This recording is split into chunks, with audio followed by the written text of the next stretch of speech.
မင်္ဂလာပါကျွန်မကတော့ Democracy Now သတင်းဌာနကသတင်းတောက်ဦးတင်စာပါကျွန်မကိုနေပြည်တော်ပြည်ဆိုင်ရာလေးစိတ်ကိုရောက်ရှိနေတာပါ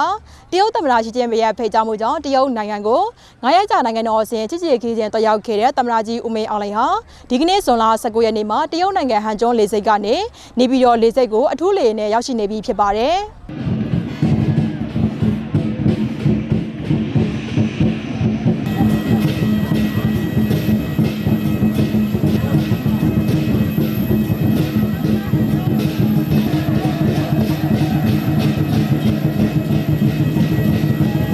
သမ္မတကြီးဦးမင်းအောင်လှိုင်ကတရုတ်နိုင်ငံကနေပြန်လည်ရောက်ရှိလာတဲ့အချိန်မှာတော့လေးစိတ်မှာသက်ဆိုင်ရာတာဝန်ရှိသူတွေတင်မကပဲပြည်သူတွေကပါအများပြားလာရောက်ကြိုဆိုခဲ့ကြတာကိုတွေ့ရပါတယ်။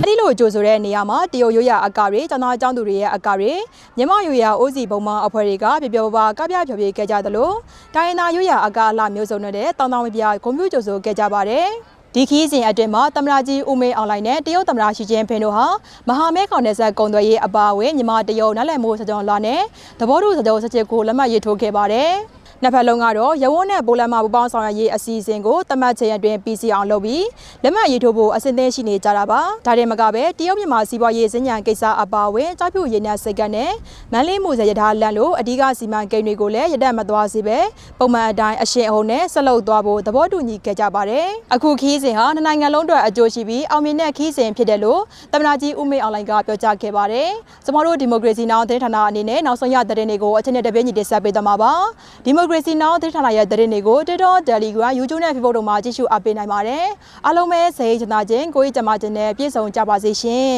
။